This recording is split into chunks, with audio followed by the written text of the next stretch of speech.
Joe Biden and the United States have just made it more difficult to start a business and relocate to the United States if you're not a U.S. citizen or if you are a former U.S. citizen. I'm going to break it all down for you today.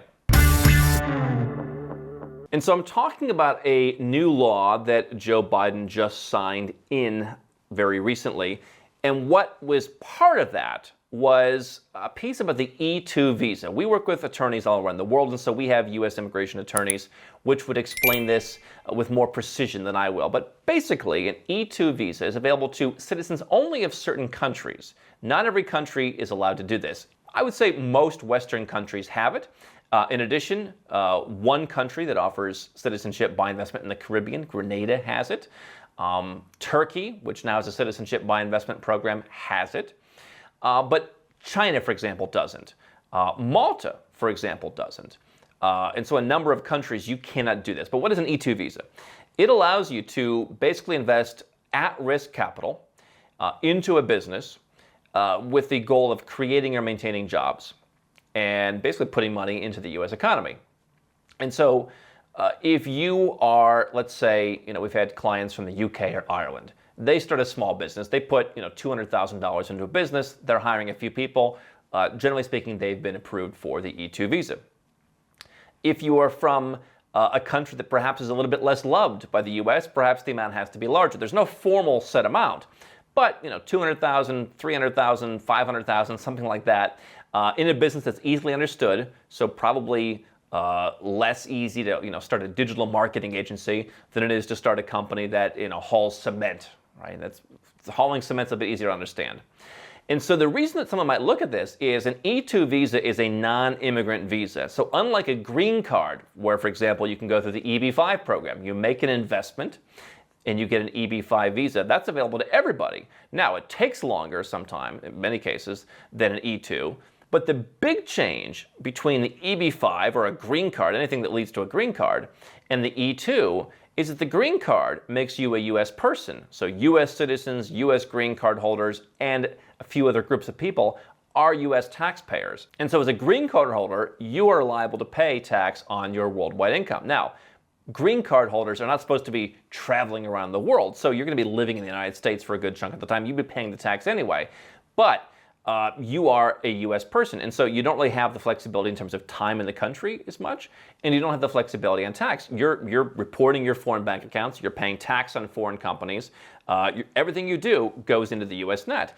Whereas on the E-2 visa, you're not necessarily a taxpayer by default. You can easily become one. We had one client who lived in the United States on an E-2 visa. It doesn't really lead to citizenship, and he didn't really want the citizenship, but he lived there for more than 2 decades.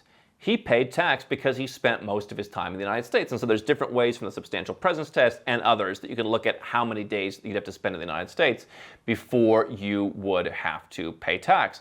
But theoretically, if you invest in a business and you're just going there and you're coming and going and you're not spending all your time there, you may be able to have this higher level of access to the United States without actually being a taxpayer there. And so for someone who just wants to come to the United States occasionally, they want to invest in a U.S. business, maybe they think that's better than a tourist visa, you can use this E-2 visa. And so what you had was you had people who were going to Grenada, for example, and they were saying, hey, $150,000 donation in the Caribbean island of Grenada, I'm going to get citizenship in a matter of months. We've helped many people get citizenship in all 5 Caribbean countries that do this, but some people were sold the idea of for $50,000 more in Grenada, $150,000 for a single applicant versus $100,000 in St. Lucia or Dominica, for example. The $50,000 extra is good because Grenada is the only country with the E-2, and I may want that access. We've been asked by Americans who said, you know what, someday I may not want to be American anymore, but I'd like to come back. Some of these Americans already had businesses that would qualify for E-2. They had, moving businesses. They had farms. They had, medical offices. That they had way more than $200,000 in at-risk capital. They were hiring, in some cases, hundreds of people. And they said, well, what if one day I give up my U.S. citizenship? Wouldn't it be nice to have this Grenada passport that I can just go and get the E-2 visa? Or if I don't already have a business, hey, I'm willing to start a business if I decide I want to come back to the U.S. at that point. We also have folks who are from emerging countries where they need a visa just to visit the United States. We've had like Egyptians, for example, and Brazilians. These people just cannot fill out a form online and come to the United States. They have to go to the embassy. And so they said, hey, listen, if I'm going to go to the embassy, I want to start a business anyway. Why don't I start part of my business in the United States? And I'll get an E-2 visa. And so I'm not sure if Egypt is actually on the list, but just as an example, that kind of country, right? People have said, I'll start a business in the United States. Well, now this new bill that Joe Biden has signed into law has changed the rules, where no longer can you use a citizenship that you obtained through a financial investment to get an E-2 visa. You have to be living in, or as they said, domiciled in that country for 3 years. So Grenada and Turkey were the big ones where you can get a passport in those countries in a matter of months.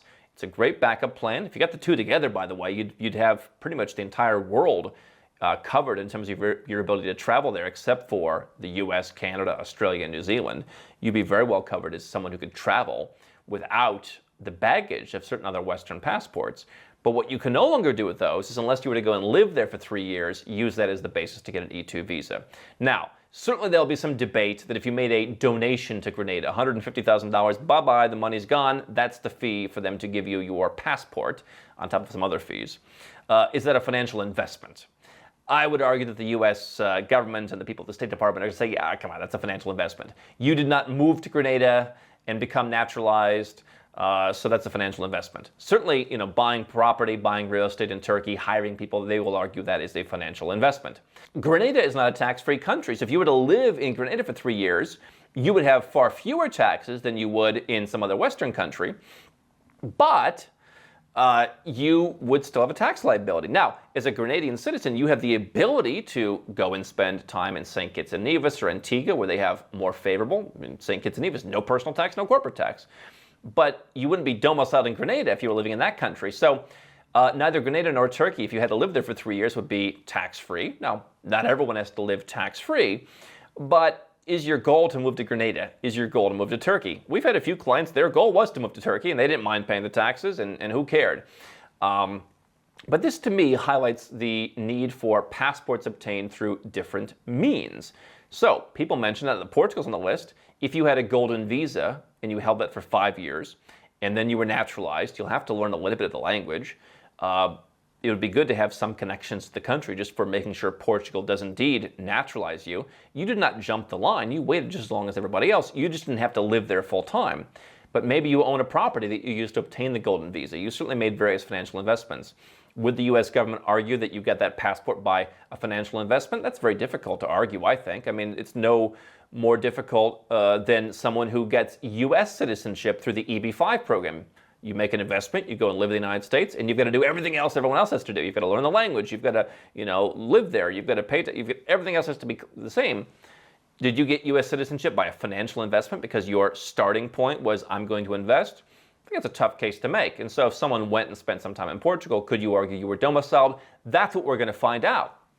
And so what we're seeing here is, what I've said for some time, if you are, for example, a U.S. citizen, and you're thinking, hey, at some point I may not want to be a U.S. citizen anymore, whether it's today, whether it's 5 years from now, who knows when, I think you need to understand that the United States is going to become more and more selective. They're already extremely selective on who they let in, and perhaps you're going to be seen as someone that's on the naughty list, let's call it. You didn't do anything wrong. You followed the rules.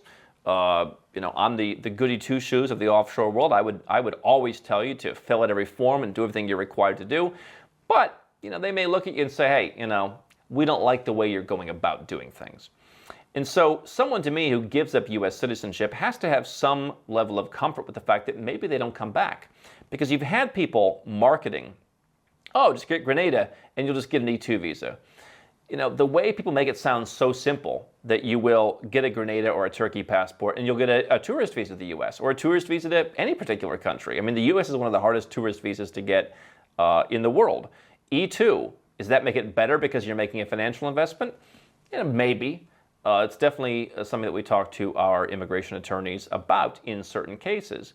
But you're investing $200,000. It's not going to make or break the United States, and their job is to enforce the immigration law. They're going to be wowed by your $200,000 and saving a few jobs if you're someone that they don't want in the country. I think that's a decision that if you are an American now and you don't want to be in the future, you're going to have to think about. Everyone wants to say, oh, there's some easy way to just come back in. And that may be true if you happen to also be Swiss or also be British or also be German. But if you're just going out and getting citizenship by investment because you don't have a claim to some other passport, that's something to keep in mind. If you are not American, certainly I think that if you live in a high-tax country that is on the E-2 list, you're going to be fine if you live there for 3 years. If you are someone who is coming from an emerging country, I think there may be other difficulties that emerge in doing this. And so the point is, you're seeing more and more options in Western countries being tightened. E-2 is not going away.